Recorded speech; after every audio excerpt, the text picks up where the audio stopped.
Quizás si algunos con intenciones políticas planearon los casos legales contra Donald Trump, la mayoría de ellos no pensaban que el ya candidato republicano a la presidencia está recibiendo ahora más publicidad que si estuviera haciendo campaña por todo el país.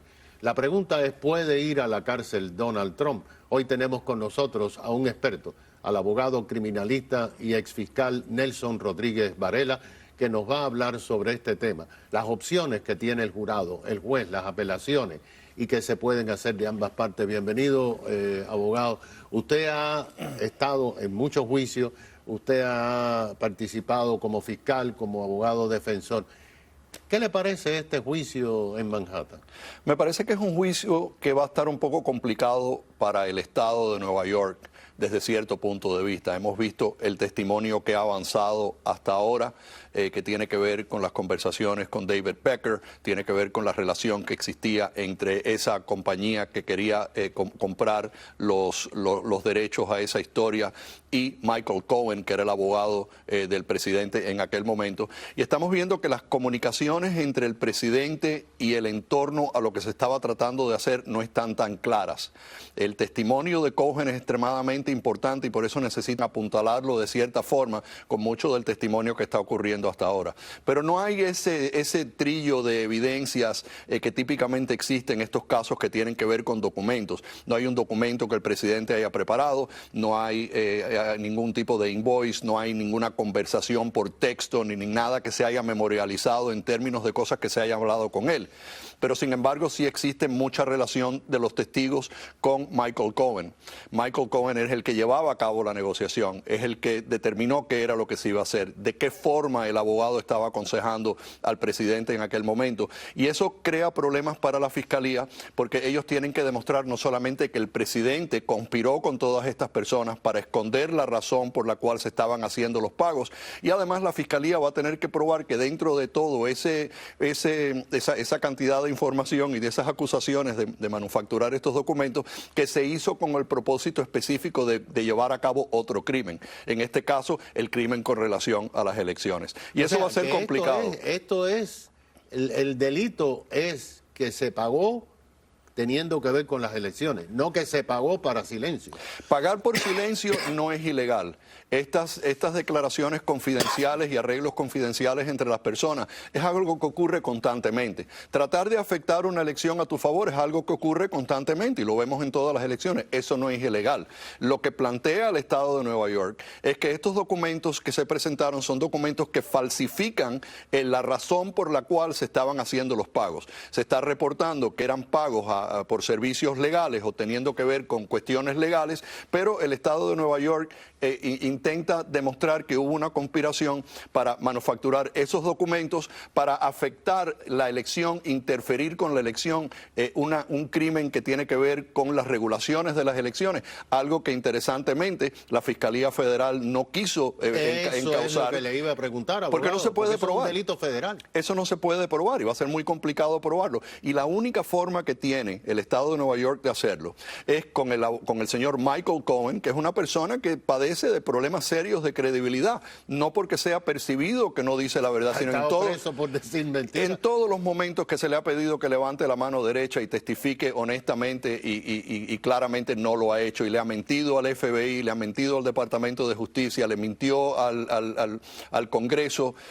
ha mentido constantemente en sus esfuerzos, y ahora es lo único que tiene el Estado de Nueva York para poder demostrar que el presidente actuó de una forma delictiva para tratar de interferir con la elección de una manera ilegal, y ahí es donde sabemos que el gobierno federal no quiso proceder por la ausencia de evidencia y principalmente por la falta de credibilidad del único testigo que puede poner en contexto todo eso, que es Michael Cohen. Y ahora esta orden de silencio, el juez lo multó en $9,000, etcétera, eso se hace normalmente, pero dice que se lo puede llevar preso. Técnicamente sí lo puede hacer, tiene la potestad. La pregunta es si lo va a hacer, si es conveniente o es justo o es apropiado que una persona que se le ha prohibido que hable acerca de la evidencia que él considera que es falsa, de las mentiras que están diciendo los testigos, donde todo el mundo, estos testigos, la prensa, los medios sociales, están hablando de él en medio de una campaña que lo puede afectar hasta cierto punto y que él no pueda responder. Entonces ese es un balance muy importante que hay que tomar en cuenta. La orden Mordaza es una orden que el juez impuso para no afectar la evidencia en el caso y la disposición de los miembros del jurado en el entorno a esa evidencia.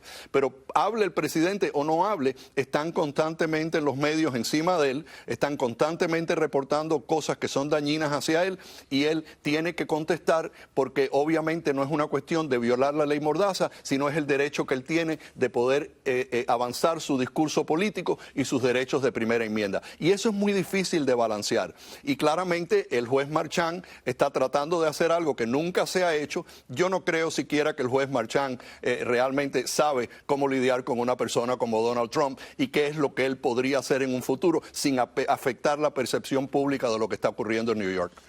El 87% de los votantes de Nueva York en esa zona de Manhattan votaron por Joe Biden, o sea, en contra de Donald Trump.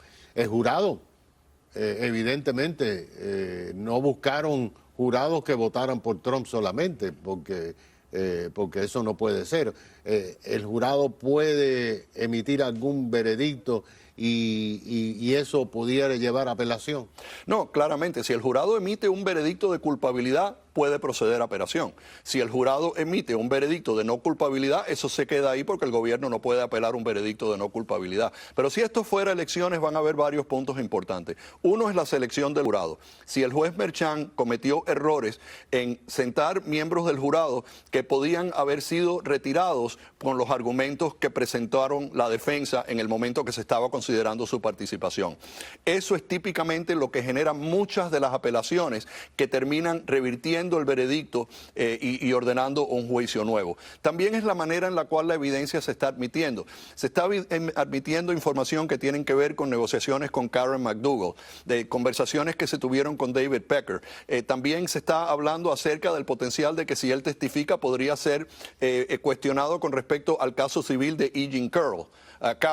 Y también podría entrar en la discusión el tema del video de Access Hollywood, donde él dijo ciertas palabras que obviamente no fueron las mejores para él, pero lo pusieron en cierta posición.